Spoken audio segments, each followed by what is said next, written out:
Hi வணக்கம். இன்றைக்கி நம்ம வந்து காரப்பருப்பு எப்படி பண்ணுறதுன்னு பார்க்கலாம். அதுக்கு ஃபஸ்ட்டு வந்து வடச்சட்டியில் வந்து ஃபஸ்ட்டு கொஞ்சம் எண்ணெய் ஊற்றிக்கோங்க.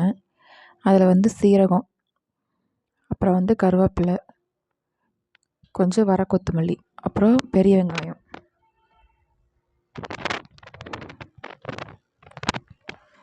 போட்டு நல்லா தாளித்து விடுங்க. அது கூட வந்து பூண்டு,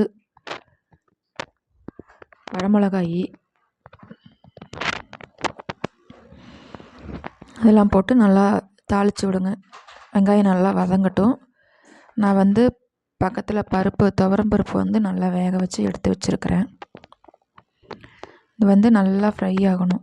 அப்புறம் வந்து கொஞ்சம் தக்காளி போடுங்க, புளிப்புக்காக போட்டு நல்லா வதக்குங்க. வதக்குனதுக்கப்புறமா வந்து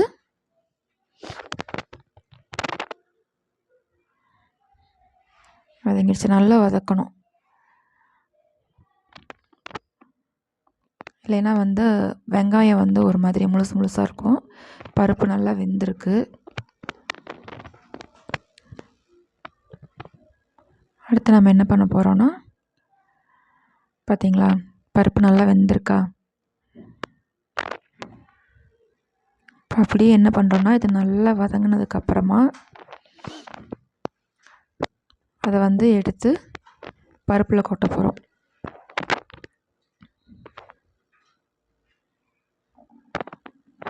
போட்டதுக்கப்புறம் கொஞ்ச நேரம் ஒரு 5 மினிட்ஸ் வந்து நல்லா கொதிக்க விடுங்க. அப்போ தான் அந்த காரம்லாம் வந்து பருப்பில் நல்லா பிடிக்கும்.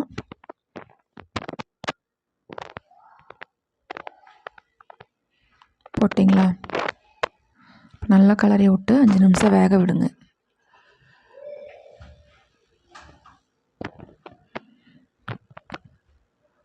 நல்லா கொதி வரணும். அப்போ தான் அந்த வரமிளகாலாம் கரைஞ்சி நல்லா காரம் வந்து அதில் பிடிக்கும். ரொம்ப சிம்பிள் ஈஸியான டிஷ்ஷுங்க. இப்போ கொஞ்சம் நமக்கு தேவையான அளவு உப்பு போட்டுக்கலாம். பூண்டு போடுறதுனால பெருங்காயத்தூள் போட வேண்டியதில்லை. நல்லா கொதி வருதா? 5 நிமிஷம் அப்படியே விடுங்க. இப்போ வந்து ஆஃப் பண்ணிவிட்டு இந்த பருப்பு மூத்தை வச்சு நல்லா கடைஞ்சி விடுங்க.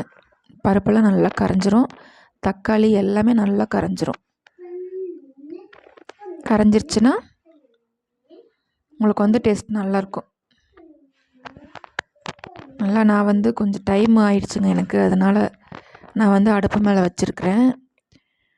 நல்லா கீழே வச்சு நல்லா கடைஞ்சி விட்டிங்கன்னா நல்லா கரைஞ்சிரும் பருப்பு எல்லாமே. பார்த்தீங்களா? இப்போ சூப்பரான பருப்பு ரெடி ஆயிடுச்சுங்க.